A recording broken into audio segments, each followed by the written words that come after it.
Bonjour à tous et bienvenue sur Droit de réponse. Ce dimanche, trois principaux sujets s'ouvrent à nous. Déjà, nous parlerons du kidnapping du sous-préfet de Batibo avec le questionnement autour du mutisme observé par les autorités. Ensuite, nous reviendrons sur la question des élections au Cameroun avec en toile de fond la problématique du financement d'Elections Cameroun. Et pour terminer, on parlera bien évidemment de la démission de Jacob Zuma en Afrique du Sud et de la prise de fonction de Cyril Ramaphosa. Des sujets qui, bien avant le débat, seront détaillés par vous sur ce plateau. Flavien Ndongo, bonjour, bienvenue. Bonjour Kate, bonjour à tous les invités. Vous allez bien? Je vais très bien, merci à vous. Nous sommes suspendus à vos lèvres. Je vais très bien. Alors, comme vous l'avez annoncé, en tout cas, parlant notamment de l'enlèvement du sous-préfet de Batibo, vous vous souvenez d'ailleurs que c'était le 11 février dernier, la presse n'est pas restée insensible à cette information. D'ailleurs, le quotidien Le Messager, dans l'une de ses publications, n'a pas manqué d'annoncer que l'autorité administrative a donc été enlevée par des personnes lourdement armées et non identifiées qui ont aussi empêché le déroulement du défilé dans cette partie du pays.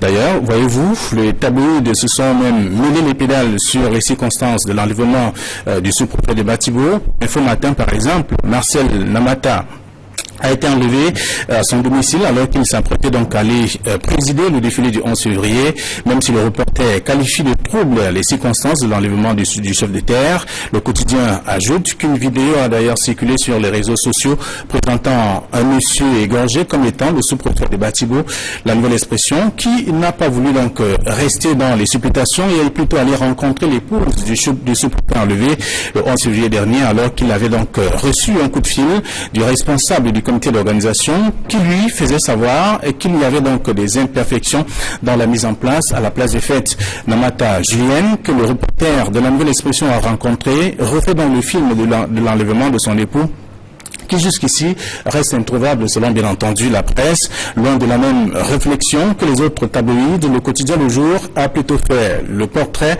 du sous-préfet. Il est donc natif du sud-ouest, celui-là qui reste donc entre les mains des sécessionnistes selon bien sûr la presse. Et donc à la lecture de cette situation, le quotidien Mutation parle bien sûr des exactions, ou même des exactions donc enregistrées le temps d'un week-end dans les régions anglophones. Selon le journal, déjà un sous-préfet a enlevé, 3 gendarmes tués et 23 assaillants donc abattus, toute chose qui accentue notamment la psychose au sein des populations des régions anglophones, tout en rappelant que la fête de la jeunesse a donc viré au cauchemar dimanche dernier dans cette partie du pays. Le journal Intégration fait savoir que la crise qui secoue bien sûr les régions anglophones ouvre la porte à la guerre totale dans le cas où rien n'est fait au Cameroun pour donc mettre un terme à ces exactions. Alors, pour ce qui est du deuxième sujet, vous l'avez également évoqué, parlant de l'ECAM, qui a des difficultés bien entendu à se mouvoir sur le terrain et à pouvoir enrôler les personnes dans le cadre des inscriptions sur les listes électorales. La nouvelle expression renseigne d'ailleurs que les organisations de la société civile qui suivent au quotidien même le déroulement des activités sociopolitiques de notre pays ont, après bien sûr une enquête menée dans plusieurs antennes de l'ECAM à travers le Cameroun, sont arrivés donc à la conclusion selon laquelle l'ECAM est coincé par les problèmes financiers selon bien sûr la presse. Pour le quotidien du Carrefour Equinox à Douala, la plupart des kits et autres matériels disponibles dans ces antennes et les cams sont donc en majorité en panne, ce qui fonctionne plante à tout moment, toute chose qui rend d'ailleurs lourd le système d'inscription des populations sur les listes électorales. La nouvelle expression fait savoir par la suite, et selon bien sûr les acteurs de la société civile, que cette situation est donc expressément entretenue par le gouvernement qui redoute bien entendu la tenue des élections libres et démocratiques au Cameroun. Vous parlerez en même temps de ce qui s'est déroulé en Afrique du Sud avec la démission de Jacob Zuma, pas de son propre gré. Exactement, Flavien. Nous vous remercions justement pour ce tour de la presse que vous avez pu faire pour nous donner justement les différents angles de traitement de cette presse-là. On vous retrouve d'ailleurs dimanche prochain pour le même exercice. Merci. Bon dimanche à vous. Et bon dimanche à vous également. Et la suite logique après Flavien Ndongo, c'est bien sûr la présentation du panel qui va constituer le plateau de droit de réponse tout au long de cette édition. Je vais commencer déjà cette fois-là par ma droite pour vous présenter l'un des enseignants qui nous vient de Yaoundé là-bas. Il est géostratège, géopolitologue également. Il a été vu sur le plateau de débat au Cameroun lorsqu'on parlait notamment de la crise anglophone, des différentes stratégies de déploiement de ces milices-là. Aujourd'hui, il revient pour comprendre avec nous ce kidnapping du sous-préfet. Il s'agit du docteur Bogo, à qui je souhaite la bienvenue. Bonjour docteur. Bonjour Kate, merci de m'inviter une fois de plus. C'est la deuxième fois que je participe à cette émission dominicale. Merci. À vous également de toujours répondre présent lorsqu'on vous présente notre invitation. À votre suite, on va introduire un autre enseignant d'université. Cette fois-là, on est à l'université de Douala. Il est enseignant, mais il est également chercheur. Et il s'exprime également sur les questions politiques et les questions de respect de la réglementation. Il s'agit du docteur Louison Essomba, à qui je souhaite également la bienvenue. Merci de me convier à ce débat. Je suis honoré. Je pense que nous aurons des arguments suffisants pour éclairer la lanterne de nombreux téléspectateurs qui nous regardent à ce moment. Merci à vous également. Et juste à côté de vous, docteur Louison Essomba, on va introduire un autre grand monsieur de la politique au Cameroun. Cette fois-là, nous sommes allés à Loum le chercher parce qu'il s'agit du maire de Loum. Il est également militant au sein du SDF. Il s'agit de Guy Wambokuate, à qui on va souhaiter la bienvenue. Merci Kate, merci pour votre invitation. Certainement c'est la première fois que je participe à cette émission. Et l'honneur qui m'est donné, je pense que je vais apporter le maximum possible d'éclaircissement sur les sujets qui seront débattus. Je profite de l'occasion pour adresser un coucou à toutes les populations, tous les habitants de la ville de Loum. D'accord. La première fois que vous participez à droit de réponse, mais vous êtes très habitué des plateaux de débat. De toutes les façons, on aura la possibilité d'analyser vos analyses, si ça peut se dire, tout au long de cette édition. Et puis le dernier pour la fin. Cette fois-là, on est allé chercher dans le RDPC les militants pour le RDPC, mais il est également enseignant à l'université de Douala. Nous introduisons André Luther Meka, à qui on va également souhaiter la bienvenue. Merci de m'avoir invité. Je voudrais saluer tous les Camerounais, tous les téléspectateurs d'Equinox Télévision qui sont très très nombreux à cette émission. Merci de nous faire participer au débat républicain. Merci à vous, André Luther Meka, pour votre présence. Et on va rentrer de plein pied dans le premier sujet qui concerne justement le kidnapping du sous-préfet de Batibo. On se souvient que dimanche dernier, alors qu'on était en train de célébrer en grande pompe sur l'étendue du territoire la 52e édition de la fête de la jeunesse, il y a une nouvelle plutôt déconcertante qui nous est venue du côté de Batibo, là-bas, l'enlèvement de son sous-préfet qui a défrayé la chronique et qui a d'ailleurs meublé toute l'actualité de la semaine, parce que jusqu'à aujourd'hui, on est toujours sans nouvelles de ce sous-préfet, c'est vrai. Et d'ailleurs, Flavien nous l'a rappelé que tout au long de la semaine, les supputations sont allées bon train dans tous les sens. Certaines personnes qui l'annonçaient morte, certaines personnes qui diffusaient des photos de sa prétendue dépouille. Qu'en est-il exactement? On en parle sur ce plateau de droit de réponse déjà avec le docteur Franck Ibogo. C'est vrai que dimanche déjà, juste après cette actualité, dans la presse, on s'est empressé de parler de kidnapping. Mais dans le cas actuel, première question, on parle de kidnapping, d'enlèvement ou d'autres choses? Je crois que la terminologie a été arrêtée par le gouvernement. Si vous avez suivi tout au moins le droit de réponse accordé par le porte-parole du colonel Badjek, on parle effectivement de kidnapping. Et je crois également que le film de ce qui s'est déroulé ce jour-là a été retracé. Contrairement aux premières informations qu'on a eues, qui faisait croire qu'il avait été enlevé pendant les festivités du 11 février, mais en réalité il a été enlevé chez lui alors qu'il s'apprêtait à se rendre à la place des fêtes. Donc c'est une nouvelle qui m'a beaucoup touché. Pour cela je voudrais déjà avoir une pensée pour sa famille, parce que cette famille-là vit des moments très difficiles. Et par la suite, dès le lendemain, on a eu des nouvelles contradictoires. Moi, je me rappelle que je m'étais réjoui de sa libération, parce que j'ai eu une information avec des photos à l'appui qui faisait état de ce qu'il avait été libéré par le BI. Mais je crois qu'il faut encore attendre. Tant qu'on n'a pas de nouvelles, c'est-à-dire, on va dire, pas de nouvelles, bonnes nouvelles. Donc moi j'ai bon espoir qu'il est encore en vie et qu'il sera libéré et ramené à sa famille. Alors, quand on parle de kidnapping, c'est un peu flou comme terminologie. Vous-même vous le dites, c'est la terminologie qui a été arrêtée par le porte-parole du MINDEF. Mais ce qu'on sait du kidnapping, c'est que c'est une action qui est faite dans le but d'avoir un échange, une rançon. Sauf que jusqu'ici, on n'a pas trop idée ou alors nouvelle de ce que les prétendus kidnappeurs de ce sous-préfet demandaient quelque chose. Est-ce qu'on peut encore, dans le cas actuel, dans l'esprit actuel de la chose, continuer de parler de kidnapping? Oui, je crois qu'il s'agit d'un kidnapping. Il a été enlevé Et maintenant, on attend voir la suite. Je pense qu'il est actuellement entre les mains de ses ravisseurs. Il a été enlevé, donc il est entre les mains de ses ravisseurs.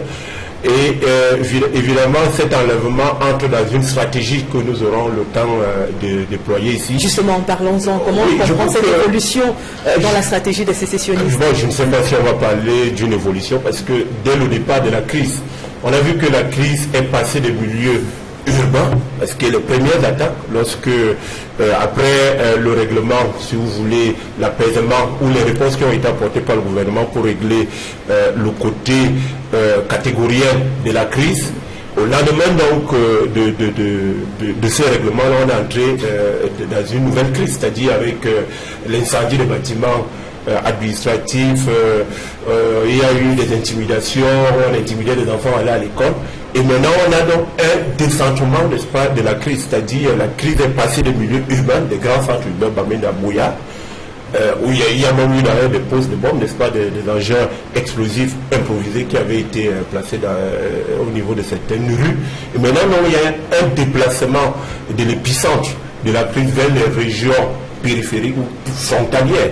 Et à ce niveau-là, donc, on a eu ce qu'on a vu la semaine dernière, c'est-à-dire l'enlèvement de ce sous-préfet. Moi, je ne dirais pas qu'on est entré dans une nouvelle phase ou bien un nouveau mode opératoire, mais la logique est très simple, c'est que les sécessionnistes veulent s'attaquer aux symboles forts de l'État, les bâtiments administratifs, l'assassinat de certains agents de maintien de l'ordre, les gendarmes, les militaires, mais également, et cette fois-là, ils sont allés un peu plus loin, c'est-à-dire enlever une autorité administrative, n'est-ce pas, qui représente le pouvoir central, le pouvoir de Yaoundé. Donc, on ne parlera pas de nouveaux modes opératoires, mais on parlera peut-être, on va dire, d'une avancée, n'est-ce pas, dans leur stratégie. D'accord. Merci infiniment à vous pour cette première prise de parole, Dr Franck Ebogo.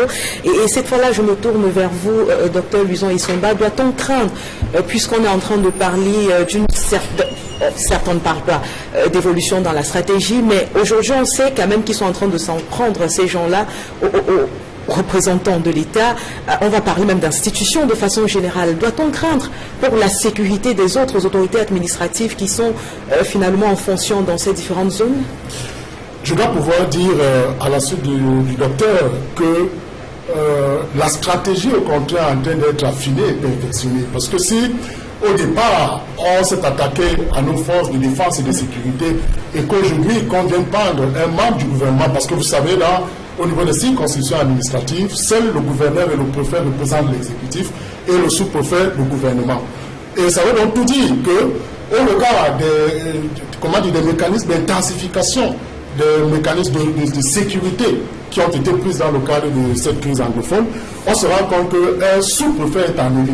Moi, je préfère l'expression enlèvement parce que kidnapping, ça nous renvoie à des abus, il y a des raisonnements un peu de part et d'autre, mais il a été enlevé. Et comment peut-il être enlevé un jour aussi solennel?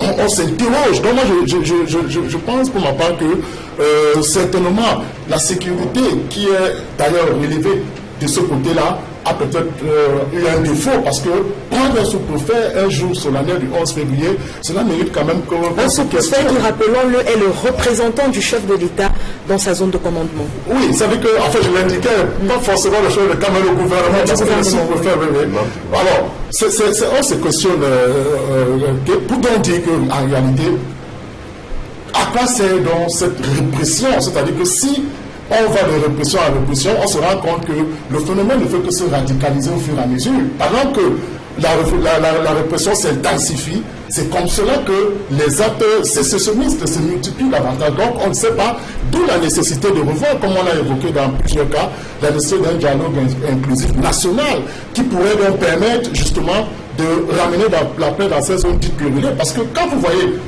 déjà les stratégies qui sont profilées, structurées, qui se perfectionnent au fur et à mesure qu'on est en train de évoluer. C'est pourquoi je voudrais à la suite du docteur lui dire non, il y a un perfectionnement de stratégie qui mérite donc que le gouvernement puisse encore davantage, pour ma part, intensifier, densifier les mécanismes de sécurité dans cette partie dite anglophone. D'accord. Au-delà de la sécurité de ces autorités administratives, parlons de leur comportement, de leur attitude en elle-même. Est-ce qu'il peut y avoir, pour se protéger, une sorte de changement d'attitude? Est-ce que cela pourrait amener certaines personnes d'entre elles à se réfugier hors de leur zone de fonction pour pouvoir se protéger finalement de ces différentes attaques? Non, pas forcément, parce qu'en réalité, un sous-préfet est appelé à servir pour l'État, est appelé à servir pour le fonctionnement harmonieux des services publics, donc il doit rester dans sa circonscription administrative.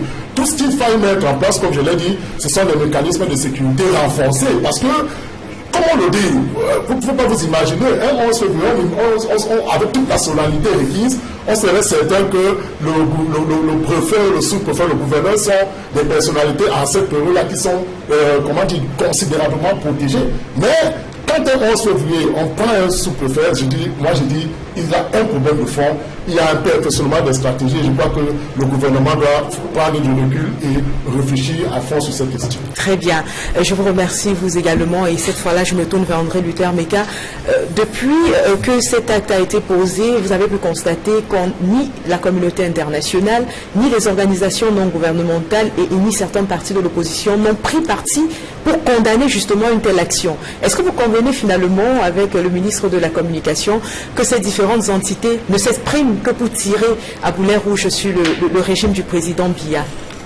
Disons que les organismes internationaux participent de leur rôle de protéger les droits de l'homme et de mettre une certaine pression sur le Cameroun par rapport à une invasion coloniale. Vous savez, ces organismes sont parfois l'arrière-garde des intérêts colossaux des grandes puissances. Mais j'aimerais revenir sur cet enlèvement du sous-préfet pour dire que d'après des sources des informations qui nous sont parvenues, le sous-préfet a été, n'est-ce pas, abordé par des hommes en tenue.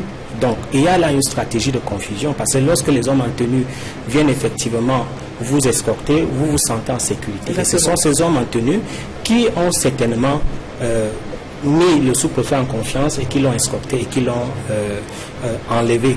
Et cela se confirme par la suite par Madame Nemata qui appelle le colonel et qui demande au colonel si le sous-préfet est avec le colonel. Ça veut dire que dans l'esprit de Madame Nemata, le sous-préfet était avec les forces de l'ordre. Donc là, il y a donc une véritable stratégie, parce que si les ravisseurs, si les terroristes sont déjà en uniforme des forces de l'ordre, cela entraîne une confusion et cela peut leur permettre d'avoir une expansion très facile auprès de la population. Je vais également aborder dans le même sens que le docteur qui disait qu'il y a eu déjà une décentration de la stratégie dans les zones urbaines vers les zones périphériques. Pourquoi cette décentration? Tout simplement parce que dans les zones périphériques, il y a une sorte de solidarité mécanique qui existe encore dans la communauté villageoise et les villages sont, n'est-ce pas, mitoyens à la forêt. Donc, à la lisière de cette forêt et avec la zone frontalière, il y a certainement des stratégies de campement, des stratégies, n'est-ce pas, de concentration des entraînements qui peuvent leur permettre de temps à autre facilement et de temps à autre de faire des attaques et de se replier directement dans la forêt. Donc, et une autre stratégie également qui peut être une stratégie perfectionnée, c'est de pouvoir faire des coups qui font écho. Vous savez que le terrorisme doit effectivement s'abattre sur des autorités, sur des personnes qui sont des symboles, pour que ce soit média dépendant. Parce que lorsque vous attaquez aux symboles, aux personnes représentatives, effectivement, la nouvelle se répand et les médias s'emparent. Donc je crois qu'il y a une avancée dans la stratégie qui se profile par rapport au fait qu'on devrait déjà attaquer des gens qui sont représentatifs, des symboles, pour que l'écho médiatique et la puissance de ce terrorisme puissent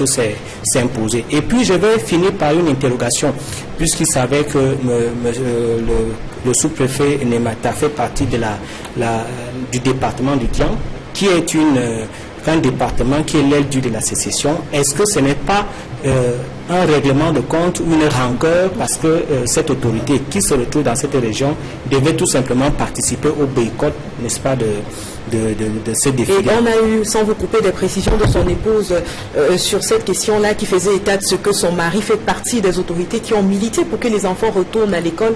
Et donc on pourrait commencer à poser quelques questionnements à la question de savoir si ce n'est pas cet engagement finalement dans le retour à l'école des enfants qui a fait à ce qu'ils soient enlevés. C'est ce que je disais, que la dernière interrogation, c'est est-ce que ce n'est pas conçu comme une trahison, puisque c'est une élite du département de Dian, est-ce que ce n'est pas considéré comme une trahison, lui qui est élite, qui devait, n'est-ce pas, militer en faveur, qui devait être d'intelligence avec les revendications et qui se retrouve du côté de l'État? Cela peut démontrer qu'il y a, n'est-ce pas, des rancœurs du côté des ravisseurs. Et je crois que la cible est tout à fait unique. Pourquoi lui et pourquoi pas d'autres sous-préfets? Donc nous nous posons des questions dans ce sens. Donc, mais en conclusion, il y a deux aspects à étayer. Le premier aspect, c'est la sécurité des personnalités étatiques, des personnalités administratives. Et la deuxième stratégie qu'il faut mettre sur pied, c'est faire effectivement des différents distinguos entre les ravisseurs et, n'est-ce pas, les forces de l'ordre, parce que la stratégie aujourd'hui, c'est que tous sont en uniforme et on ne sait plus qui est qui, et ça devient la confusion. Très bien. Merci à vous également. Et vers vous maintenant, je me tourne, Guy Wambo, pour vous poser cette fameuse question, celle que tout le monde se pose dans la presse depuis la semaine. On a été habitué à voir un responsable de la communication du gouvernement beaucoup s'étaler sur les sujets de sécurité interne à chaque fois qu'on a eu une action venant des sécessionnistes. Sauf que depuis le kidnapping du sous-préfet, c'est le mutisme total. On se pose la question de savoir pourquoi, puisqu'il s'agit quand même de tout un sous-préfet, on l'a dit, un représentant du gouvernement. Est-ce que le gouvernement camerounais serait dépassé par les événements ou alors il a décidé finalement de communiquer peu sur ces différentes actions-là? Bon, disons de toutes les façons, je préfère répondre à l'affirmation, c'est-à-dire que le gouvernement camerounais est effectivement dépassé par les événements.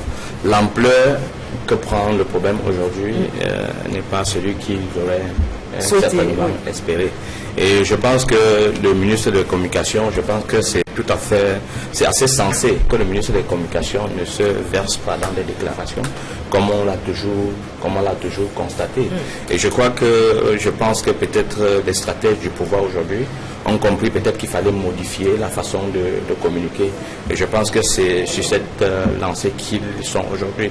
Mais toutefois, il faut dire que nous sommes dans un état de droit et que les Camerounais ont besoin de savoir exactement quels sont les contours de ce conflit aujourd'hui qui prend de l'ampleur. Mais je voudrais dire quelque chose avant de continuer pour dire que il faut reconnaître que tous ces morts que nous décrions aujourd'hui auraient pu être évités. J'ai entendu le patriarche Moukete s'exprimer à plusieurs occasions à ce sujet. Et il faut dire sans embrase que les morts que nous déplorons aujourd'hui sont des victimes collatéraux de l'incapacité de la classe régnante à régler les problèmes des Camerounais. Donc c'est ça ce qu'il faut comprendre. Et tous les panélistes qui ont intervenu tout à l'heure, j'ai entendu certainement M. Meka parler de la théorie du complot. Parce que vous avez posé la question que les organismes internationaux, personne n'a dû dire quelque chose là-dessus. Mais c'est tout à fait normal, puisque dès le défi du conflit, il y avait des indications. On avait fait comprendre au gouvernement camerounais que la voie qu'ils empruntaient était exactement la mauvaise. Et vous savez que dans notre pays, à chaque fois que quelque chose est critiqué, on trouve que les gens, c'est un complot qui est aujourd'hui contre le Camerounais. Il faudrait regarder notre façon de faire les choses. Et moi, je voudrais également évoluer en disant que moi, je pense que la stratégie a plutôt évolué. Et c'est ce que nous craignons. Et hier, vous savez, les sécessionnistes ont toujours existé, mais c'était assez marginal. Et au Cameroun, c'était presque inaudible. Mais au jour d'aujourd'hui, qui a donné cette visibilité à ces sécessionnistes? C'est le pouvoir en place, à travers leur communication. C'est eux qui ont donné de la visibilité. Et tel que le conflit aujourd'hui est engagé, ce n'est plus un conflit des sécessionnistes, mais c'est un conflit sud-ouest, nord-ouest contre le reste du Cameroun. Non, pas contre l'État du Cameroun, parce qu'en réalité, il faut le dire.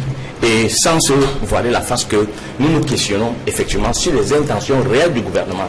Parce qu'on ne peut pas imaginer qu'un problème qui était aussi simpliste qu'on pouvait régler d'un revers de la main. Avec cette attitude arrogante, on a pensé qu'on pouvait imposer la force pour régler le problème. Aujourd'hui, on se rend compte. Beaucoup de gens l'ont dit, ceux qui ont vécu ces différents conflits, ont dit des guerres asymétriques, vous ne pouvez pas facilement les gérer. Puisque au jour d'aujourd'hui, pourquoi est-ce que le conflit s'intensifie? C'est parce que, vous voyez, au jour d'aujourd'hui, il y a des exactions qui sont faites dans ces différentes zones. Et quand, par exemple, peut-être vous perdez un membre de votre famille, naturellement, c'est un conflit qui s'enchaîne immédiatement. Ça veut dire en réalité que vous vous êtes remonté directement contre le pouvoir central. Et de fil en aiguille, on se retrouve aujourd'hui que les sécessionnistes qui étaient hier assez marginaux aujourd'hui ont la faveur de la population en place.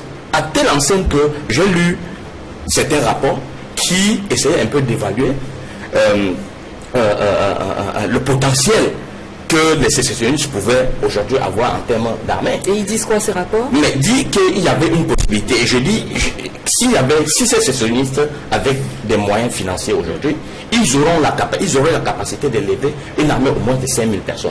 Et si vous regardez, pour chuter peut-être, vous voyez aujourd'hui qu'il y a une multiplication de groupes.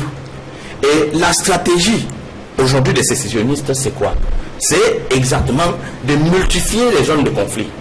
Et en ce moment, aujourd'hui, l'État, en ce moment-là, est obligé de déployer les forces de maintien de l'ordre. Ce qui, non seulement va coûter de l'argent, mais également coûter en vies humaines. Et je voulais dire que on parle de la sécurité. Il est pratiquement impossible d'assurer la sécurité de tout le personnel administratif qui se retrouve dans cette zone. Parce que vous ne pouvez pas mettre un gendarme derrière chaque administrateur. Et aujourd'hui, ces sécessionnistes, aujourd'hui, essaient de s'attaquer au symbole de l'État. Hier, c'était des écoles qui étaient brûlées, mais aujourd'hui, ce sont des individus qui sont attaqués. Et ce que je peux remarquer, c'est que je pense que c'est depuis l'arrestation des 47 personnes qui sont venues du Nigeria, qui ont été extradées du Nigeria, que la stratégie a changé. Donc, ils ont dit, bon, ok, autant mieux jouer le tout pour le tout. Et nous profitons de l'occasion pour dire qu'il faudrait qu'on fasse un peu attention. Rappelez-nous, rassurez-nous si vous voulez, c'est quoi la position du SDF sur cet enlèvement? Mais nous condamnons cet enlèvement, il faut le dire sans embarras, nous condamnons cet enlèvement. Nous disons seulement qu'il ne faudrait pas que la classe régnante continue à sacrifier les Camerounais. Nous condamnons ça énergiquement. Nous ne pensons pas qu'aujourd'hui, il n'y a aucun Camerounais. Hier, déjà, je voulais le dire, les sécessionnistes, hier, personne ne pensait à la sécession du Cameroun. Mais aujourd'hui, si, de façon légale, vous faites un référendum dans le nord-ouest ou le sud-ouest, je suis persuadé que ceux qui seront favorables à la sécession vont emporter sur ceux qui aujourd'hui ne veulent pas de la sécession. Parce que l'État a cristallisé à travers son arrogance, à travers la répression, un mécontentement total. Ok, merci infiniment à vous également. Docteur Franck Ebogo, on sort de ce champ-là, sauf si vous voulez rajouter quelque chose. Je voudrais réagir parce qu'il y a un flou qui est entretenu par le représentant du SDF. Je voudrais peut-être apporter une ou deux corrections. Oui, allez-y. D'abord, le courant sécessionniste existe depuis tout au moins après 1961. Oui. C'est pas une création actuelle. Bien évidemment. Et évidemment aussi, lors de la conférence tripartite, je crois en 1991, il y a eu un grand courant sécessionniste qui s'est levé. C'est-à-dire qu'il y a des gens qui ont demandé, par exemple, le retour à la dénomination de République unie du Cameroun ou bien République fédérale, l'inscription d'une deuxième étoile sur le drapeau, etc. Donc, pour dire que les courants sécessionnistes étaient certes marginaux dans les années 90 et essaient de se réveiller de nos jours. On ne peut pas dire que c'est le gouvernement actuel qui est responsable, n'est-ce pas, de la levée des mouvements sécessionnistes, parce que c'est un phénomène qui est inscrit dans l'histoire du Cameroun. Je préfère préciser, je n'ai pas dit que c'est de la levée. Moi, j'ai dit aujourd'hui, la réponse de l'État face à cette préoccupation a certainement... On ne peut pas être d'accord sur la réponse apportée par l'État, mais on doit quand même restituer les faits dans l'histoire. Ça, c'est la première chose. Maintenant que c'est dit... Oui, la deuxième chose, toujours par rapport à cette histoire, pour dire que la radicalisation, parce qu'il a parlé de la radicalisation qui s'est opérée au lendemain de l'arrestation des 47 sécessionnistes, on peut avoir cette lecture-là, on peut en avoir une autre. Et je vais expliquer pourquoi, de manière technique. il y a des gens qui ont pensé que l'arrestation des 47 est un coup dur porté au mouvement sécessionniste et que certainement on arrivera à une pacification de la scène politique au Cameroun. Il y en a d'autres, et c'est mon point de vue, qui pensent que l'arrestation de l'appareil politique des sécessionnistes ne change rien, tout simplement parce que il n'y a pas, disons, le commandement militaire. Il n'y a pas un commandement militaire unifié sur le terrain. Il y a plusieurs groupes tout à fait militaires, on va dire politico-militaires qui opèrent sur le terrain et qui ne reconnaissent pas nécessairement, on va dire, le leadership d'Ayoub Tabé.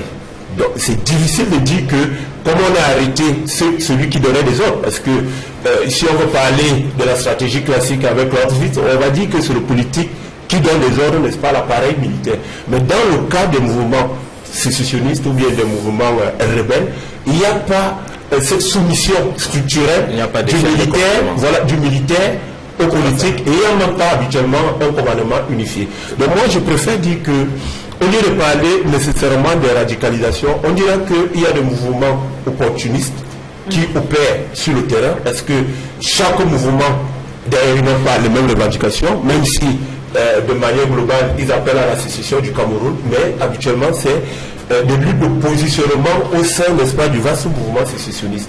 Donc, à ce niveau-là, moi, je ne voudrais pas établir un lien ombilical entre l'arrestation d'Ayoub Tabé et la radicalisation sur le terrain. Moi je dirais tout simplement, et je vais chuter peut-être par là, je dirais tout simplement que actuellement on assiste à une fragmentation des mouvements sécessionnistes. Il y a plusieurs armées entre guillemets. On a parlé de l'Ambazonian, Defense Forces.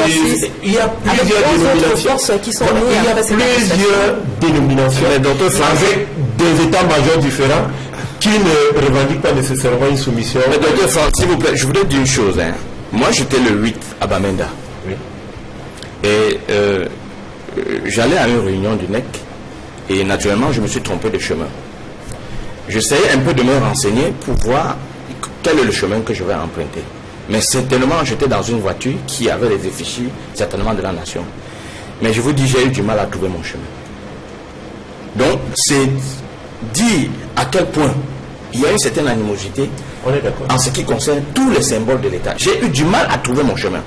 Donc je voudrais juste un peu stigmatiser, en fait, essayer un peu de faire passer ce que nous avons vécu là-bas pour qu'on essaie de comprendre. Nous disons au SDF, contrairement à ce que les gens pensent, nous n'avons jamais été pour la sécession de ce pays. Oui. Et nous pensons également que l'État doit revoir son coutume. D'accord. Docteur Luison et Somba, puisque les clarifications ont été apportées, il n'y a rien d'autre à rajouter là-dessus. Ça fait déjà 7 jours, de dimanche à dimanche, 7 jours, qu'on est en train d'assister, du moins, à la disparition de ce sous-préfet. Alors, dites-nous honnêtement, est-ce que vous croyez qu'en 7 jours, le sous-préfet puisse encore être en vie? Je pense qu'en venant sur ce plateau tout à l'heure, la dernière information qui m'est parvenue, c'est que ce sous-préfet serait éventuellement décédé. C'est-à-dire qu'en fait, parce que vous le dites très bien, 7 jours, c'est justement de trop. Parce que si les services de renseignement avaient mené de manière un peu plus forte les recherches, je crois qu'au jour d'aujourd'hui, on serait quand même, on aurait une idée claire sur cet enlèvement. Donc moi je pense pour ma part que 7 jours c'est quand même un peu trop, et ça démontre à quel point, je le disais encore tout à l'heure, à quel point cette crise est véritablement enlisée. Et il faut pouvoir noter une chose, disons une chose qui est claire. Moi j'ai suivi le discours du président de la République le 31 décembre. Il a utilisé une expression qui m'a franchement intéressé, j'en suis tombé à l'admiration. Il dit, vous avez engagé le dialogue et que ce dialogue s'inscrive dans le strict respect de la légalité. Et vous ne pouvez pas vous imaginer, je me suis dit, bon, voilà, ok, pour une fois donc, on va mettre la répression de côté pour engager la voie du dialogue. Et comme le disait un célèbre auteur, Raymond Aron, il disait ceci, vaudrait mieux 100 jours de négociation qu'un seul jour de guerre. Et on voit à quel point aujourd'hui cette guerre continue à s'intensifier. Et je veux dire, l'État est sur tous les fronts. On voit l'État du côté de Boko Haram dans le Grand Nord. On voit l'État du côté du sud et du nord. Ça devient compliqué pour l'État. Du côté de l'Est également. Du côté de l'Est aussi. Il y a même une crise alimentaire qui a été évoquée il y a quelques semaines. Donc vous voyez donc que l'État doit comprendre que l'État autoritaire aujourd'hui mérite d'emprunter une autre voie, c'est-à-dire l'État managérial, l'État négociateur. Le président lui-même l'a dit au piédestal des Nations Unies, nous sommes les mendiants de la paix. On souhaiterait donc que cette paix soit mendiée, même en termes de négociation, même s'il faut s'agripper sur la queue d'un serpent, autant mieux que la paix revienne, parce que nous avons des échéances électorales qui arrivent. Le 25 mars déjà, nous serons le corps électoral a déjà été convoqué pour le 25 mars pour les élections sénatoriales. Mais vous comprenez avec moi que ça sera difficile. D'ailleurs, le deuxième point va nous en dire, on en dira plus long. Donc, exactement. Le président de la République, moi je pense pour ma part, et je l'ai toujours dit à corps défendant, c'est vrai, on me tire dessus, mais je dis tout simplement une chose, le président de la République est garant de l'unité nationale. Il est, entre guillemets, le père de la nation. Je souhaiterais pour ma part que ce ne soit pas une question du président de la République ou du RDPC, que le président de la République mette une commission en place avec tous les leaders politiques. On connaît le sort qui est souvent celui des commissions au Cameroun. Hein? Oui, c'est-à-dire qu'en fait... Qu'est-ce qui nous fait croire que cette commission-là, elle, prospérera? Oui, c'est une commission hétérogène que moi je pense hétérogène, puisque je dis tout à l'heure, la question, le problème n'est pas un problème là du RDPC, du président de la République, non. Parce qu'on a l'impression que tout revient au président et tout part du président. Une crise aussi, comment dire, qui a un côté déjà de vent aussi inquiétant, mérite quand même qu'on mobilise toutes les forces vives du Cameroun. C'est-à-dire que, à défaut d'y aller, moi je l'ai souvent dit, à défaut d'y aller, le président devait tenir un discours spécialement sur la question anglophone. Parce que cette question a été évoquée au Parlement nigérien, pourquoi pas chez nous, où ça n'a jamais été soulevé. Donc le président de la République a donc cet intérêt de descendre sur les lieux, de prendre langue avec les uns et les autres, au moins sur le plan de la forme. Parce que quand il n'y va pas, on a l'impression qu'il est plutôt en désaccord ou bien qu'il ne veut pas ramener la paix. Or, c'est le père de la nation, le président de la République. Quand les enfants pleurent dans des chambres différentes, le père n'envoie pas la femme. Il n'envoie pas le grand frère.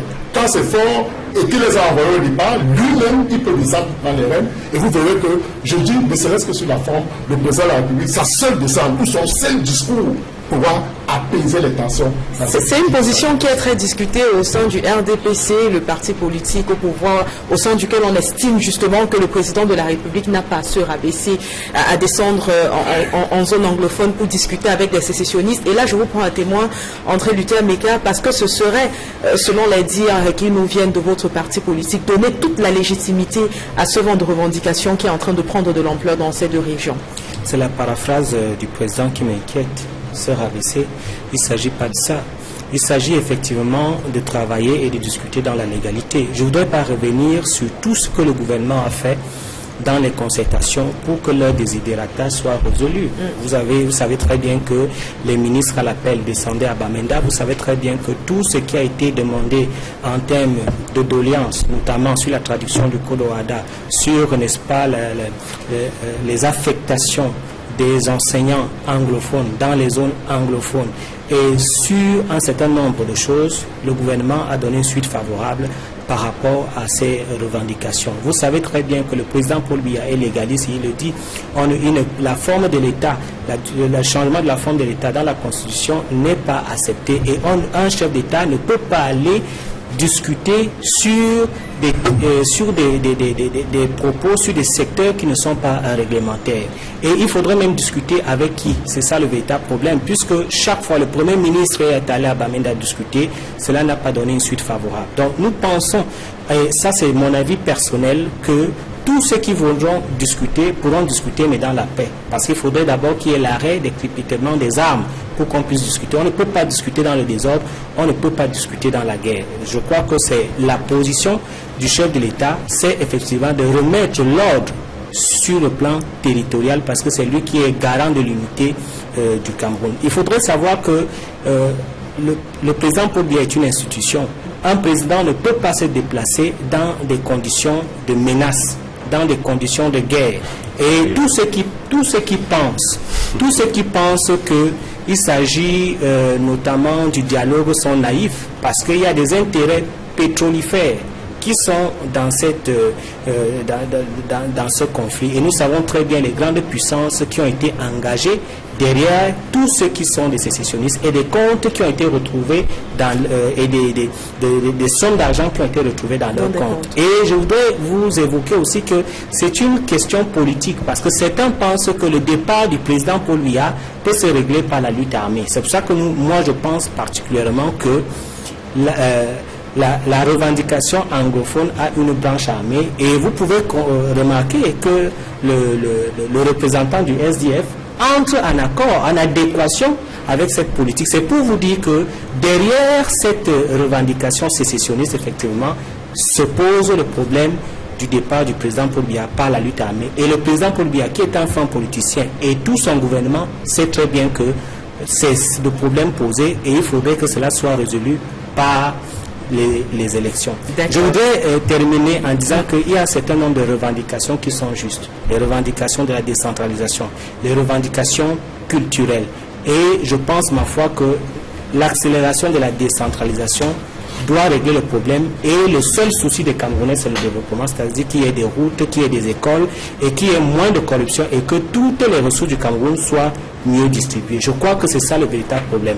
Parler de particulariser des deux régions, je vous assure, en tant que quelqu'un qui a un certain discernement, d'autres régions, d'autres aidés sont en train de regarder avec beaucoup de minutie et d'attention ce qui va se passer au nord-ouest. Et ne soyez pas surpris que ce soit une escalade de revendications. Mais s'il vous plaît, je ne voudrais pas laisser ça passer. Je voudrais dire à M.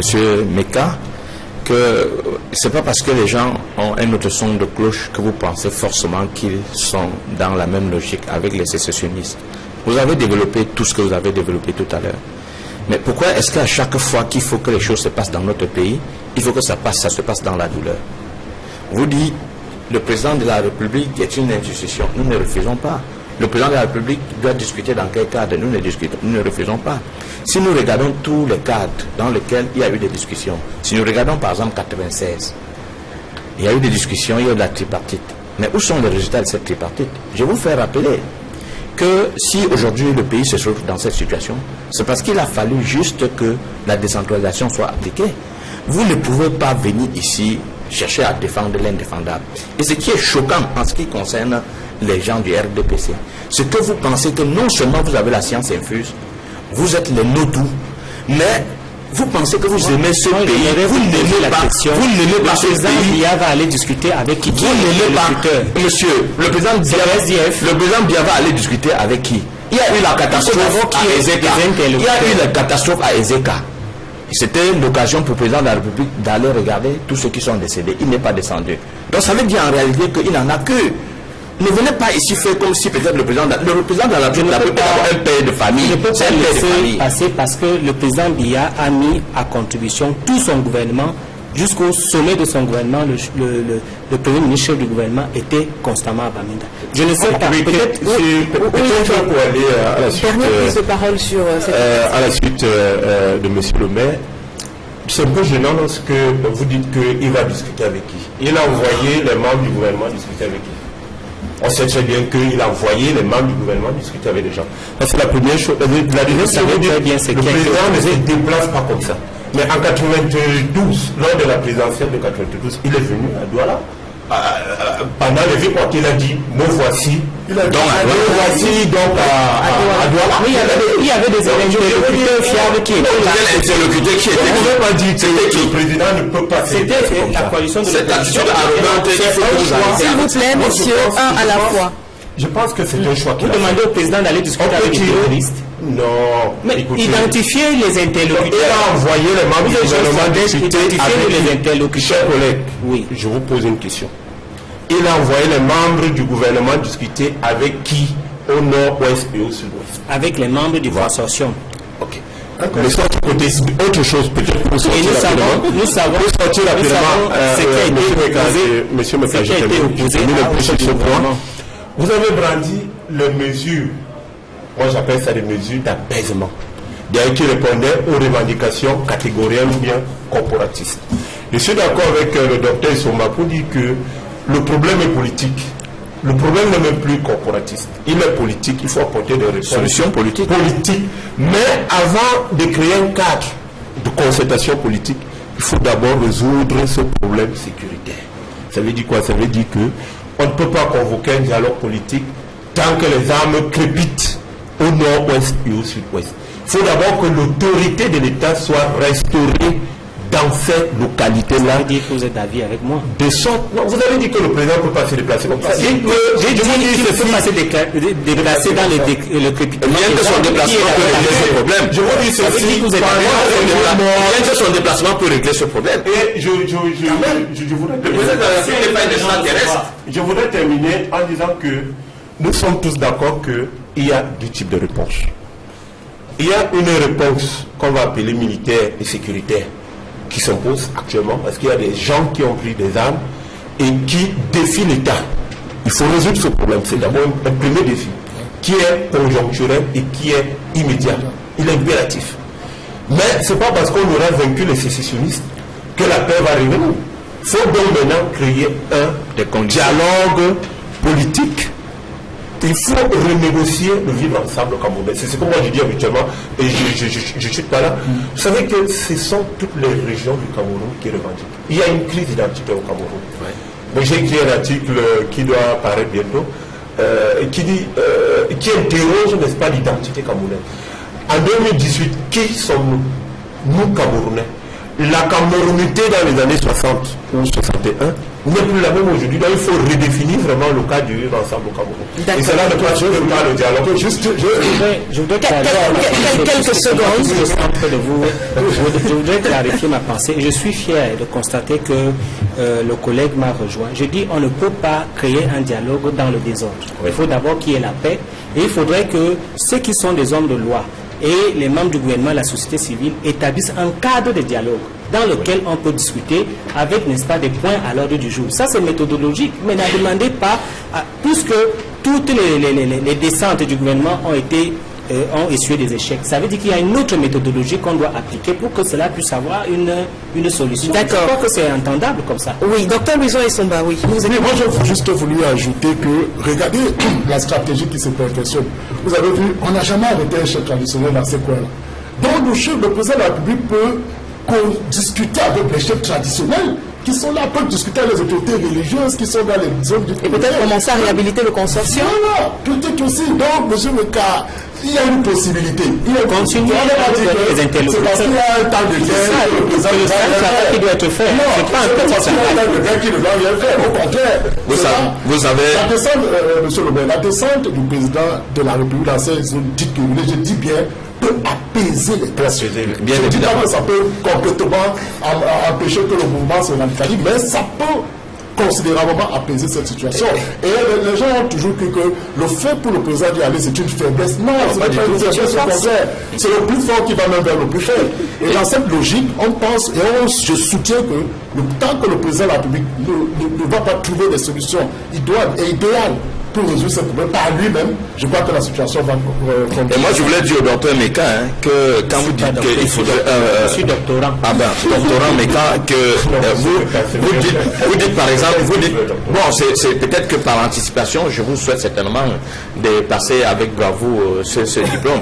Donc moi, je voulais dire à M. Meka que, vous savez, quand vous dites par exemple qu'il faudrait qu'un cadre se mette en place pour qu'il y ait dialogue, nous connaissons exactement comment ça fonctionne chez vous. En 1996, il y a eu un cadre de dialogue et il y a eu un certain nombre d'engagements qui ont été pris. Nous nous voyons aujourd'hui à 21 ans, 22 ans et ces engagements n'ont pas toujours pris piquet corps. Donc, vous savez, le temps est élastique chez vous.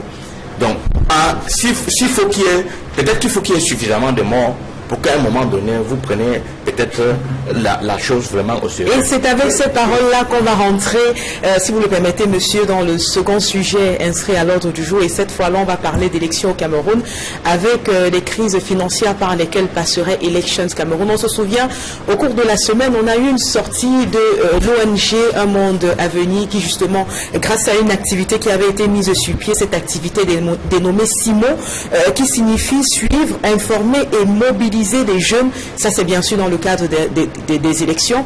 Et donc, on a eu la sortie du coordonnateur d'Un Monde à Venir qui faisait état de ce que Elections Cameroun ne soit pas suffisamment prêt et n'ait même pas à s'apporter suffisamment de moyens matériels et financiers pour mener à bien ces élections. Déjà, sur le plan des inscriptions des Camerounais sur les listes électorales, une actualité qui a fait comme un boom finalement tout au long de la semaine. On en a fortement débattu. On en parle également ce dimanche pour essayer justement de démêler la part d'important et de non important dans cette thématique. On commence par vous sur cette question, André Luther Meka, vous qui faites partie justement du RDPC.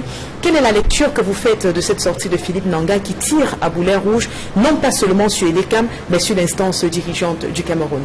Disons qu'ils sont dans leur rôle. Nous savons qu'ils financent toutes ces organisations. Et moi, en tant que militant du RDPC, en tant que citoyen, je vois ELECAM se mobiliser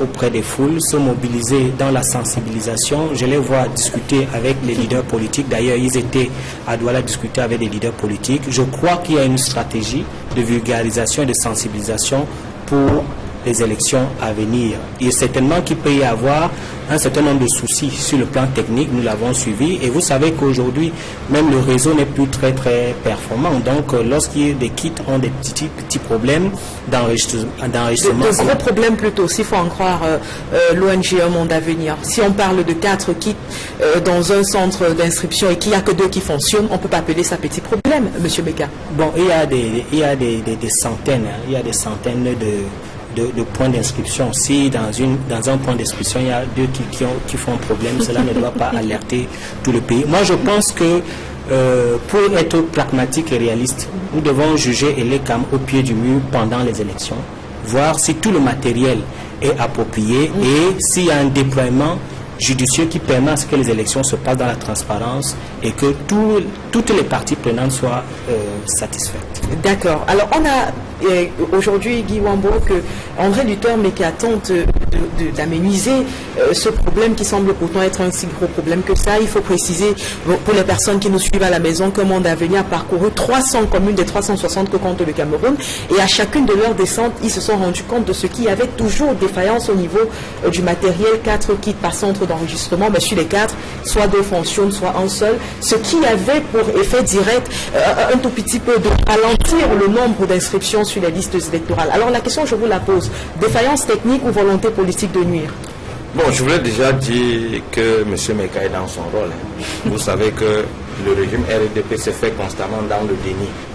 Et certainement, il faudrait que le ciel nous tombe dessus pour qu'on se rende compte de la réalité. Moi, je pense qu'il faut déjà signaler que ELECAM est un démembrement du parti au pouvoir. Parce que ELECAM est constitué de l'ensemble des affiliés du régime. Oui, c'est un point sur lequel l'opposition a toujours insisté. Certainement, mais il fallait revenir là-dessus pour le souligner. Ça nous permet de comprendre que tout ce qui est fait à dessein. M. Meka, tout à l'heure, a semblé minimiser en disant que s'il y a des centaines de points d'inscription, je ne sais pas si quelqu'un qui habite Bonabéry doit être dans l'obligation de se déporter pour aller s'inscrire à Bonadjo ou à que ce soit. Donc, quand on a créé ELECAM, c'était dans le cadre de faciliter cette proximité dans les inscriptions sur les listes électorales. Et ce que je dois vous dire aujourd'hui, c'est que nous avons des inquiétudes, nous avons les doutes en ce qui concerne l'ensemble des scrutins aujourd'hui qui est programmé. Je prends mais seulement le cas de la ville de Loum, donc je suis le maire, et je voudrais en passant dire à M. Meka que nous sommes suffisamment informés, parce que quand je parle ici, je parle avec autorité. Je suis le baromètre qui peut mesurer l'action de ELECAM sur le terrain. Donc moi je dis, nous constatons effectivement que ELECAM a un problème. Déjà même au niveau du budget. Le budget de fonctionnement de l'ELECAM actuellement aujourd'hui n'est pas encore prêt. Parce que dans la localité où je suis le maire, le déploiement sur le terrain est complètement bloqué. Parce que les agents de l'ELECAM n'ont pas les moyens financiers nécessaires pour se déplacer. Et comme on dit toujours que le régime RDP fait tout à dessein. En réalité, quand par exemple on peut élaborer ce type de stratégie pour perfectionner et rendre crédibles les élections dans notre pays, il faut tenir compte des zones. Nous avons des zones qui sont difficiles d'accessibilité. Donc il fallait certainement que l'État puisse tenir compte de ça et mettre à la disposition de ces différents membres de l'ECAM les moyens subséquents. Donc effectivement, c'est ce qui n'est pas fait. Nous disons toujours que nous pensons que le régime en place est aux abois et il trouve à tout prix des subterfuges pour s'éterniser au pouvoir et puis pour frauder les Camerounais. Et ça se voit même dans la mise sur pied du Conseil constitutionnel. Nous sommes au courant que c'est une stratégie parce qu'on ne peut pas, c'est après 22 ans, se lever un grand matin comme ça et mettre sur pied le Conseil constitutionnel. Il faut faire attention. Les Camerounais sont vigilants. Et je pense qu'au jour d'aujourd'hui, les Camerounais ont compris que le boulanger RDPC ne peut plus leur tourner assez constamment dans la farine. D'accord, je vous remercie. Je vous remercie Guy Wambo et également pour cette prise de parole. Et je suis avec vous, Dr Franck Ebogo. Depuis sa création, l'ECAM a été reproché d'un ensemble de choses. Déjà l'unilatéralité au niveau de la nomination de ses membres. Il y a également que l'opposition se plaint du fait de la faible représentativité de cette opposition-là au sein de l'ECAM. Aujourd'hui, on a des problèmes financiers qui viennent ternir un peu plus l'image de cette institution, si on peut l'appeler ainsi. Dites-nous, quel peut être l'impact direct de telles attitudes ou alors de tels points relevés sur les élections de 2018, parce qu'on sait qu'en cette année, on organise de nombreuses élections. Oui, écoutez, je n'ai pas lu le rapport. Je vais adopter une démarche scientifique. Je n'ai pas lu le rapport qui a été produit par l'ONG Un Monde à Venir. Mais vous m'avez rassuré en disant qu'ils ont fait le tour de toutes les communes. Ils sont descendus sur le terrain. 360, c'est assez représentatif. 360, oui. Bon, maintenant, je ne connais pas leur méthodologie. Donc, je ne peux pas me prononcer sur le rapport. Basé sur l'observation empirique, oui, on peut observer. Vous savez bien que les sciences... C'est une méthode scientifique, docteur. Non, c'est l'observation. Oui, on peut observer. Vous savez bien que les sciences... C'est une méthode scientifique, docteur. Non, c'est l'observation, ce n'est pas la science. Vous voyez, il faut l'interprétation de ce que vous avez observé. Je prends un exemple. Il peut y avoir un accident, là vous voyez 10 personnes qui sont couchées. Vous voyez 10 personnes couchées et vous concluez que les 10 personnes sont mortes. Alors qu'il y en a qui sont inconscients là-dedans, il y en a qui sont morts effectivement, ainsi de suite. Donc l'observation peut nous tromper aussi. Pour être plus sérieux, admettons même que ce rapport fasse foi. Et peut-être votre démarche, je ne vous fais pas des leçons. Peut-être aussi votre démarche aurait consisté à aller vers l'ECAM pour confronter ce que le rapport dit avec la réalité. Qu'est-ce que l'ECAM dit en termes de réaction? Est-ce qu'ils ont les moyens financiers? Est-ce qu'ils ont les moyens matériels? Vous rassurer. Tant mieux. Mais encore, de ce point de vue, je ne sais pas s'ils ont les moyens ou pas. Mais ce que je sais, c'est que les élections sénatoriales auront lieu le 25 mars et que même s'il faut déployer les moyens d'État, même une semaine avant, c'est-à-dire en termes financiers, en termes matériels, et l'ECAM aura ces moyens-là, puisque le budget de l'ECAM, c'est le budget de l'État en réalité. C'est-à-dire que c'est l'État qui met des fonds à leur disposition. Et l'ECAM ne cherche pas des fonds à l'extérieur. Donc moi, je voudrais être rassurant, peut-être à la suite de M. Meka, même si on n'a pas la même démarche, il peut être rassurant en disant que l'État ne peut pas vouloir des élections au Cameroun sans donner des moyens à l'ECAM. Pour moi, c'est vraiment la certitude que j'ai. Et j'imagine que s'il y a des empêchements, s'il y a des obstacles dans la réalisation de ces objectifs-là, eh bien l'État pourra répondre... Mais si ces moyens viennent tardivement, voyez, à quoi est-ce qu'il pourrait servir? On est dans le schéma de si, on est dans le conditionnel. Moi, je crois que l'ECAM, certainement, n'a pas de moyens financiers et matériels actuellement, mais au moins, avant le 25 mars, ils pourront... Bon, certainement, M. Franck est dans les secrets de Dieu. Non, je dis, peut-être qu'il ne manque que sa signature sur un papier. Vous-même, vous n'êtes pas dans ce secret-là. M. Franck est dans les secrets de Dieu. Non, je dis, peut-être qu'il ne manque que sa signature sur un papier. Vous-même, vous n'êtes pas dans ce secret-là, monsieur le maire. Vous-même, vous n'êtes pas dans ce secret. Moi, j'ai mon espoir. Je garde espoir que l'ECAM fera son travail. Docteur Luison Essomba, c'est vrai qu'on en rit, mais c'est un sujet tout aussi important parce qu'on l'a rappelé, on a 4 élections au cours de cette année. Et si on commence à douter de la crédibilité des personnes qui travaillent pour ELECAM et même des moyens disponibles, des moyens mis à la disposition de cette institution, ça veut tout simplement dire que l'opposition, une fois de plus, est en train d'avoir l'impression d'aller en territoire déjà miné bien avant le combat. J'ai eu l'occasion, avant de venir ici, de parcourir rapidement la loi de 2006 qui porte création et organisation et fonctionnement de l'ELECAM. Je me suis approprié un article 1er, alinéa 1, alinéa 2, qui dispose que l'ELECAM est un organisme indépendant. Vous voyez, le législateur a trouvé des superfuges pour ne pas pouvoir attacher l'ELECAM à l'État. Mais techniquement et en droit administratif, l'ELECAM est un établissement public administratif. Au regard de sa mission d'abord, qui est une mission qui consiste à organiser et à superviser les élections. Au regard aussi du fait de ce que l'ELECAM bénéficie, est doté d'une personnalité juridique et bénéficie d'une autonomie de gestion et d'une autonomie financière. Donc à partir de là, on peut déjà conclure que pour qu'une élection se tienne et de la plus belle des manières, il faudrait déjà que cette institution en qui est revenue la charge d'organiser et de superviser les élections, vous savez, les élections sont sensibles dans un État parce qu'on sait, en Afrique, et les autres copanélistes ne démentiront pas, que toutes les crises que nous avons eues en Afrique sont parties justement de l'organisation des élections. Et c'est pourquoi une élection a 3 missions en fait. D'abord la pacification des rapports sociaux d'une part, et la dévolution du pouvoir politique, et la troisième mission, c'est justement la sanction des dirigeants en place à travers un vote sanction. Donc à partir de là, reconnaître la mission, c'est justement la sanction des dirigeants en place à travers un vote sanction. Donc à partir de là, reconnaître donc à une institution une telle mission sensible, ça veut donc dire que cette sensibilité doit donc être corrélée avec l'accompagnement des moyens financiers. Je suis réjoui de ce qu'il y a une circulaire présidentielle qui a accordé une dotation de 50 milliards pour l'organisation des élections. Je ne sais pas si vous avez eu, c'est une note qui est partie de la présidence de la République pour organiser les élections. Mais moi, je pense que ça ne suffit pas. Parce que quand on suit, il y a peut-être 2 ou 3 mois, que quelques membres de l'ELECAM évoquent des questions, soulèvent des questions de salaire, des salaires qui ne sont pas payés. Vous voyez donc que ça ne crédibilise pas l'institution. Donc moi, je pense pour ma part que toutefois, évoque l'idée de ce que les moyens peuvent suivre pour arranger... Impossible n'est pas Cameroun. Mais moi je dis tout simplement une chose, que ce n'est pas la première fois que l'ELECAM organise des élections. Oui. Je crois qu'il faudra encore leur accorder le bénéfice du doute.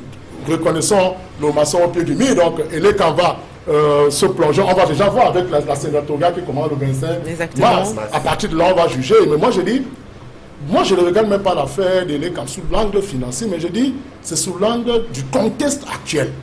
Parce que serait-on, en voie ou à même d'organiser des élections dans ce contexte? Et quand on sait qu'un 11 février, on a enlevé un sous-préfet, moi je pense qu'on peut y émettre une réserve quant à l'organisation de toutes les élections qui sont prévues pour cette année. Et justement, on empiète sur cette sortie-là, Dr Luison Essomba, pour relancer André Luther Meka sur cette question. C'est vrai qu'on parle beaucoup du nord-ouest et du sud-ouest, on parle beaucoup de la crise anglophone en ce moment. Et dans une période où on est en train de se diriger vers la dernière étape de ces élections, on peut se poser la question de savoir les répercussions directes que cette crise peut avoir déjà sur le niveau des inscriptions des électeurs et ensuite sur le déroulement des élections en elles-mêmes. Disons que cette crise aura un impact politique, certes, si notre parti ne prend pas la mesure de la situation. Cette crise aura un impact politique, certes, si notre parti ne prend pas la mesure de la situation au nord-ouest, au sud-ouest. Parce qu'il faut savoir qu'il y a une crise, non seulement identitaire, mais une crise contre le gouvernement à travers un certain nombre de revendications. Et vous pouvez le constater sur le plan politique que le SDF se positionne. Notamment, vous voyez le maire Wambo qui adhère à l'idéologie. À l'Assemblée nationale, les techniques, les mécanismes de mise en scène politique sont tout à fait bien huilés pour pouvoir récupérer, n'est-ce pas, cette colère qui vient du nord-ouest. Donc sur le plan politique, il peut y avoir des impacts, mais ce n'est pas pour vous dire que le RDPC a perdu la main. Nous avons, n'est-ce pas, des militants, des fervents militants, nous avons des personnalités politiques et administratives qui vont faire un travail et qui peuvent renverser la vapeur.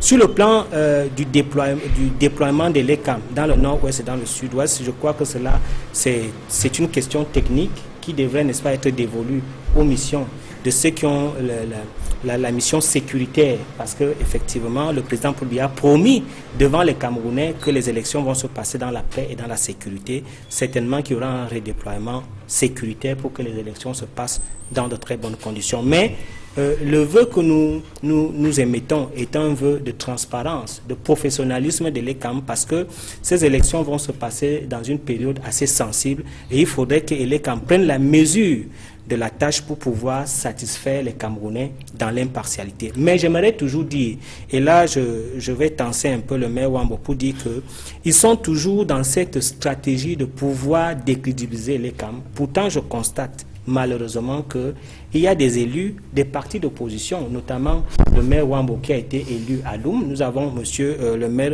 Kwemo, nous avons un maire UDC à Kiossi, nous avons Joshua Siki à Douala Premier. Il y a beaucoup d'élus Monsieur Meka, c'est un autre corps défendant de l'opposition qui sont curieusement, il faut le dire, qui sont curieux c'est un autre corps défendant de l'opposition qui sont curieusement, il faut le dire, qui sont curieusement élus sur l'ECAM, c'est un autre corps défendant, qui est une antichambre du RDPC, comme ils le disent. C'est connu, et vous êtes d'accord avec moi que c'est une antichambre du RDPC. Mais je voudrais dire ici que vous parlez de l'Assemblée nationale.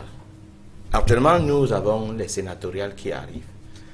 Est-ce que vous pensez franchement que aujourd'hui, à la fin de ce mandat des sénateurs, cette élection est la bienvenue, qu'elle aura de crédit, parce que vous savez que vous avez une majorité obèse et on sait comment vous procédez pour avoir cette majorité.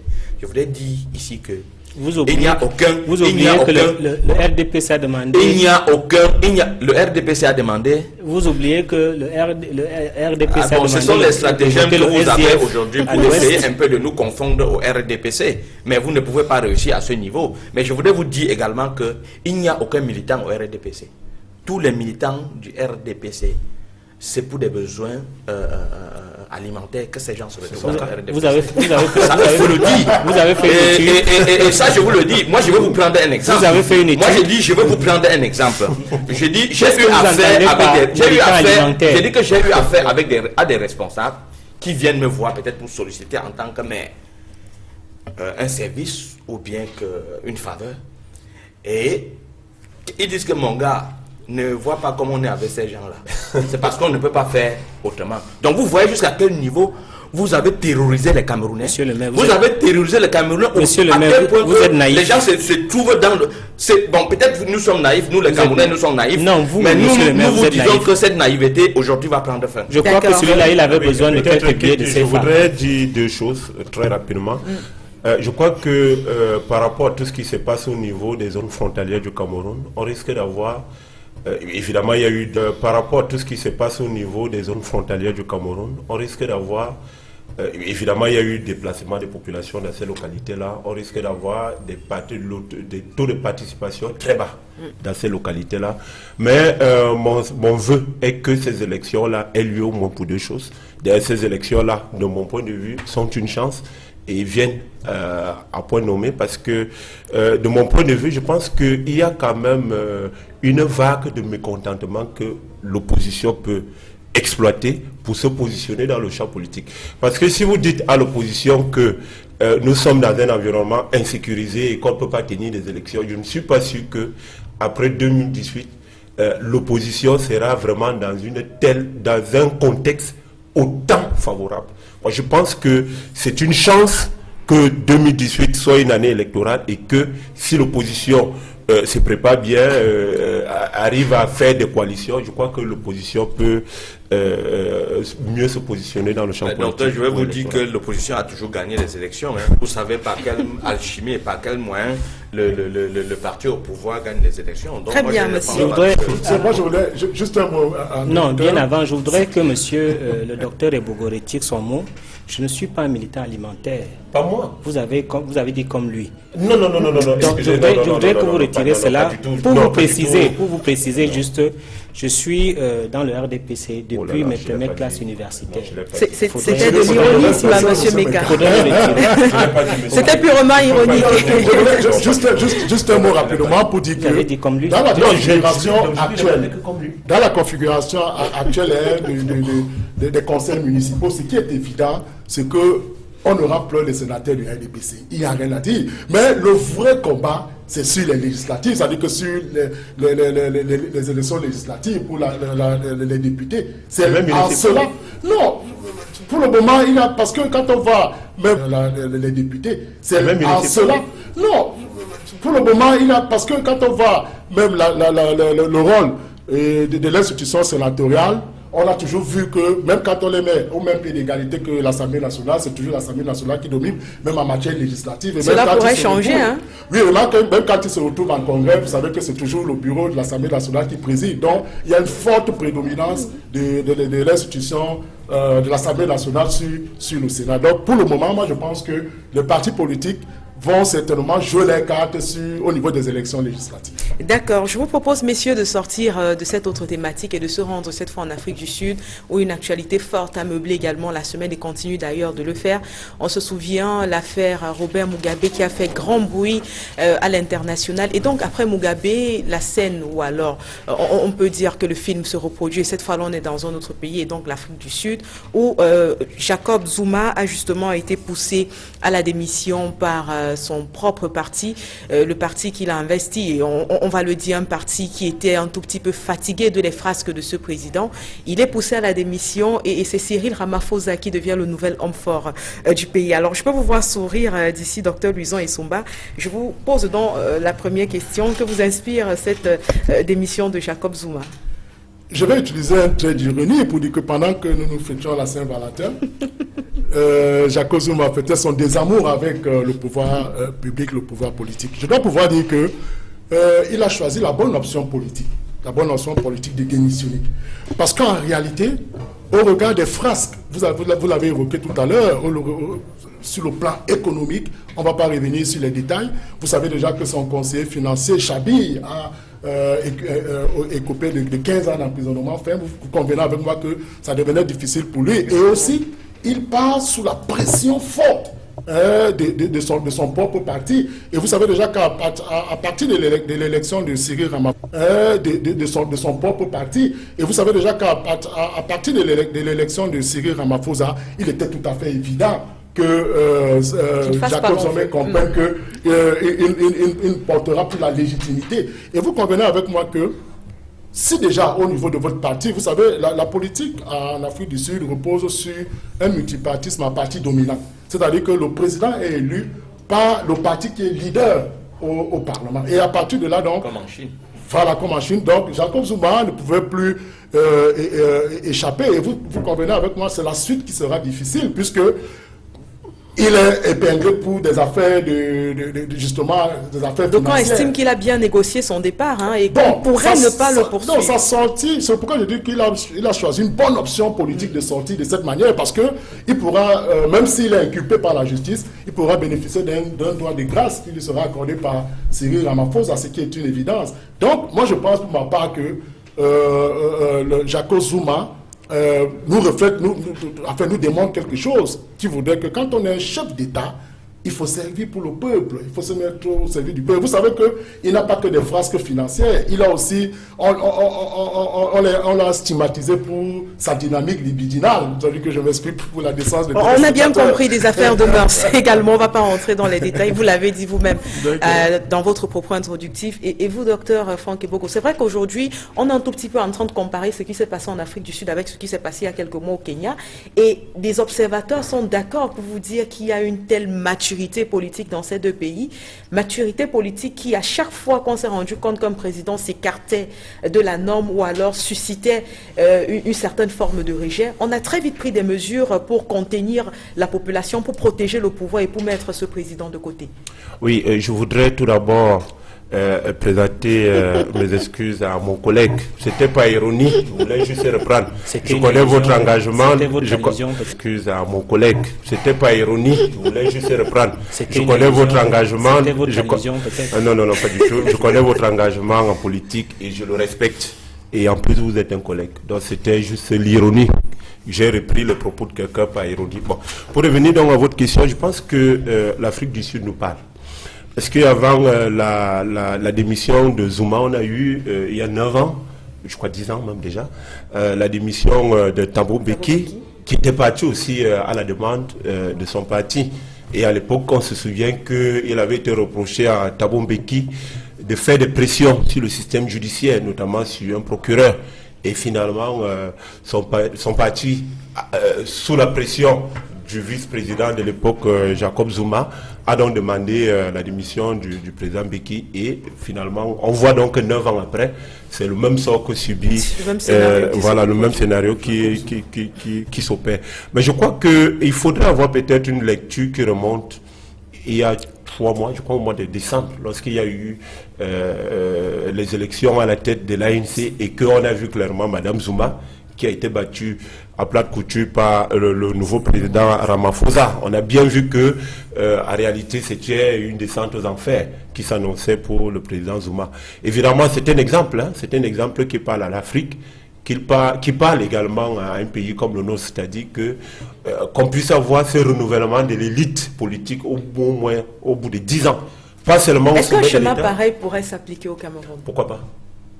Vous savez bien que le président Ahidjo a démissionné après plus de, c'était combien, 21 ans 22 ans de pouvoir. Et le président Biya? Le président Biya peut partir. Il peut décider de ne pas se présenter. Est-ce que le RDPC aujourd'hui pourrait faire pression sur le président de la République? Non, ce n'est pas la même configuration. Et je vais vous dire pourquoi. Dans ces pays-là, il y a ce qu'on appelle l'éthique des sports politiques. C'est-à-dire que dans ces pays-là, il y a ce qu'on appelle l'éthique des sports politiques. C'est-à-dire que au-delà de la fonction de président de la République, il y a également des élus qui jouent leur carte politique. Ça veut dire que lorsque vous avez un président qui est accusé de certains frasques, que ce soit, le collègue a parlé de frasques sexuelles, mais je vais davantage retenir les frasques financières. Évidemment, lorsque vous êtes un député, c'est un goût prononcé pour le luxe. Et que vous lui donnez, vous lui apportez un soutien, ça veut dire que finalement, vous jouez votre carte politique parce que dans quelques mois, vous serez appelé, n'est-ce pas, à vous présenter au niveau, tout au moins pour conserver votre siège. Et là, dans l'électorat, peut comprendre que vous avez apporté une onction au président qui est accusé, n'est-ce pas, d'un certain nombre de phrases. Donc, je pense qu'un parti comme l'ANC a eu à jouer sur la carte, n'est-ce pas, de la réelle politique. On a vu qu'il y a eu des démissions avant, il y a eu des soutiens qui sont partis, la COSATU, il y a eu vraiment... il y a eu un délitement au sein de ces partis politiques et finalement pour recomposer les morceaux, pour reconstruire ces partis politiques qui craquelaient sous la pression d'un certain nombre de forces internes, je crois que la figure de Ramaphosa est bienvenue parce qu'il est question de reconstruire l'ANC pour les prochaines consultations électorales. D'accord. Guy Wambo, dites-nous, est-ce que ce qui est en train d'arriver à l'Afrique du Sud, ce qui est arrivé en Afrique du Sud aujourd'hui, vous parle déjà, vous, au sein de votre propre parti politique, le SDF? Ben, déjà, je pense que vous allez constater que le chairman Gideon Fundi ne sera pas candidat à l'élection présidentielle. Ça démontre déjà la maturité du SDF. Mais je vais rajouter quelque chose à votre développement tout à l'heure. Il se peut qu'il s'est dit même que Nelson Mandela aurait subi des pressions de la part de son parti politique parce qu'on estimait qu'il était de son parti politique parce qu'on estimait qu'il était trop complaisant vis-à-vis... Très ouvert. Oui, très complaisant. Il disait complaisant vis-à-vis des Blancs qui les auraient opprimés. Maintenant, pour revenir à votre question, vous voulez un peu savoir si... Non, je dis en réalité, moi je vous dis honnêtement, moi je suis du SDF, mais pour ceux qui me connaissent, à plusieurs occasions ici sur votre télé, il m'est arrivé d'aller en l'encontre peut-être d'un certain nombre de choses que j'estimais pour moi que ça n'allait pas avec mes convictions. Au sein de votre propre parti. Avec mes convictions. J'ai dit, en toutes circonstances, il faudrait avoir la jugeote. Il faut être capable d'un certain discernement. Je ne voudrais pas dire que, comme je viens de le dire, M. Meka, Moi, je sais qu'il y a des valeureuses personnes au sein du RDPC, ça, il ne faut pas le nier. La vague des réformateurs, peut-être. Tout à fait, à l'instar de Masanga Nyamding et Saint-Éloi Bidou, bien évidemment. Mais je voudrais dire que, est-ce que le cas de l'Afrique du Sud ou les autres cas qui se passent en Afrique peut nous édifier? Moi, je dis non. Vous avez vu, il y a de cela quelques temps, les jeunes qui aujourd'hui se plaignent de ne pas avoir d'emploi. Aujourd'hui, les jeunes, on a vu des jeunes marcher pour militer pour que le président de la République, qui a 85 ans, se représente. Vous savez, à 85 ans, on est plus préoccupé par sa santé que par les autres préoccupations. Et ça se comprend. Le président de la République a fait ce qu'il pouvait pour le pays. Vous savez, vous ne pouvez pas donner plus que ce que vous connaissez. Serez-vous en train de lui parler avec complaisance? Non, ce n'est pas question de complaisance. Je dis, le président de la République ne peut donner que ce qu'il peut donner. Donc ça veut dire en réalité aujourd'hui que l'échec qui est constaté aujourd'hui à tous les niveaux, c'est ce qu'il pouvait faire. Et il n'a pas été aidé par ceux qu'il avait pensé à un moment donné qu'il pouvait l'appuyer. Parce que le président de la République ne peut pas être tout. Et comme dit Masanga Nyamding, quelquefois on se demande effectivement s'il n'y a pas des gens autour de tout, pas être tout. Et comme dit Masanga Nyamding, quelquefois on se demande effectivement s'il n'y a pas des gens autour de tout de lui qui conspirent contre lui. Parce que les gens de sa formation politique ont contribué aujourd'hui à rendre le président de la République plus impopulaire qu'avant. Donc, disant ça, moi je dis aujourd'hui, c'est qu'à un moment donné, comme a dit les différents panélistes, il faut faire passer l'intérêt de la nation avant tout autre intérêt. Les gens qui militent aujourd'hui pour que le président de la République se représente, c'est à dessein. Parce qu'en réalité, le système est conçu tel que le président de la République fait le jeu. Si vous regardez aujourd'hui les projets structurants, si vous regardez aujourd'hui toutes les réalisations de ce pays, à quand est-ce que le président de la République a eu le temps de descendre sur le terrain? Donc vous voyez, ça c'est des gens, et puis même s'il faut revenir, il faut voir si certaines personnes ne militent pas pour que les conflits se multiplient au Cameroun. Parce qu'en réalité, certainement, les grandes fortunes se font pendant les périodes de guerre. Donc exactement. Pour nous, nous disons ici, et nous conseillons véritablement au président de la République, que s'il aime cette nation, il faudrait qu'il trouve la possibilité de nous laisser une paix. Vous, les gens du RDPC pensent qu'ils sont tributaires de la paix. Les gens du RDPC pensent qu'ils sont tributaires de la stabilisation. Non, les Camerounais, ce sont des peuples épris de paix. Parce que si vous voyez la façon dont les étrangers vivent dans ce pays, vous allez comprendre qu'en réalité, le régime RDPC n'y est pour rien dans la paix qui règne dans notre pays. Nous souhaitons seulement au président de la République que, parce que sinon, votre champion aura bientôt affaire à notre champion. Et je pense que même en Vormaka, nous sommes certains que nous allons le battre là-bas. D'accord, le mot est dit. Finalement, je me tourne vers vous, enfin, André Luther Meka, déjà pour vous poser la même question que j'ai posée tout à l'heure à Sieur Wambo Kouyaté. Qu'est-ce que la réalité sud-africaine dit, ou alors comment interpréter cela dans le cadre du RDPC aujourd'hui? Est-ce que vous pensez que vous pourrez être dit, ou alors comment interpréter cela dans le cadre du RDPC aujourd'hui? Est-ce que vous pensez que vous pourrez être à la hauteur finalement d'une telle maturité politique comme celle vue au sein de l'ANC? Ne croyez pas que la question me gêne, hein. C'est une très bonne question, mais il faut revenir à l'essentiel. Il faut dire que le président Zuma est un président en scandale. Il y a eu beaucoup de scandales qui ont amené le président Zuma à être déchu. Vous connaissez les accointances qu'il a eues avec la famille Kouptas, où il y a eu de la corruption. Vous connaissez le scandale de Kandla, où il a pris 18 millions pour pouvoir refaire sa résidence. Vous connaissez qu'il a fait une erreur monumentale en limogeant plusieurs ministres et un ministre de l'économie, le nommé Lan Lanene, qui a amené l'économie à péricliter, et c'était devenu la débandade. Et pire encore, en 2016, l'ANC perd des fiefs tout à fait importants, notamment Pretoria et Johannesburg, ce qui a amené les vétérans de l'ANC de demander sa démission, et il y a eu une espèce de division au sein de l'ANC. Il faut savoir que le régime sud-africain est un régime parlementaire. Donc le gouvernement qui incarne le pouvoir exécutif peut être renversé par le Parlement devant lequel il est responsable. Pourtant, le régime camerounais est un régime présidentialiste où tous les pouvoirs dominants sont entre les mains du président Paul Biya. Il faut faire cette différence. Ça veut dire quoi? Ça veut dire que le régime sud-africain qui est parlementaire peut faire l'impeachment au gouvernement et l'enlever lorsqu'il y a plusieurs scandales. Moi, je suis de ceux qui pensent, et je l'ai toujours dit, que nous avons la chance d'avoir un sage, nous avons la chance d'avoir un patriarche, et lorsque le pays est dans un certain nombre de turbulences, nous devons lui permettre de remettre la paix, nous devons lui permettre de laisser au Cameroun un pays uni, un pays prospère. Et je demande à tous les Camerounais de lui faire confiance pour qu'il puisse parachever les projets structurants, qu'il puisse nous donner une canne qui parachever les projets structurants, qu'il puisse nous donner une canne qui n'a pas pu être faite depuis 45 ans, et il veut être à ce rendez-vous afin qu'il puisse, n'est-ce pas, après cela... Donc vous avez déjà envisagé qui sera président de la République. Donc on comprend exactement pourquoi toutes les autres structures sont mises précipitamment en exergue. J'ai demandé aux Camerounais de lui faire confiance. Monsieur Meka, il faut faire attention à ce que vous dites. C'est un patriarche.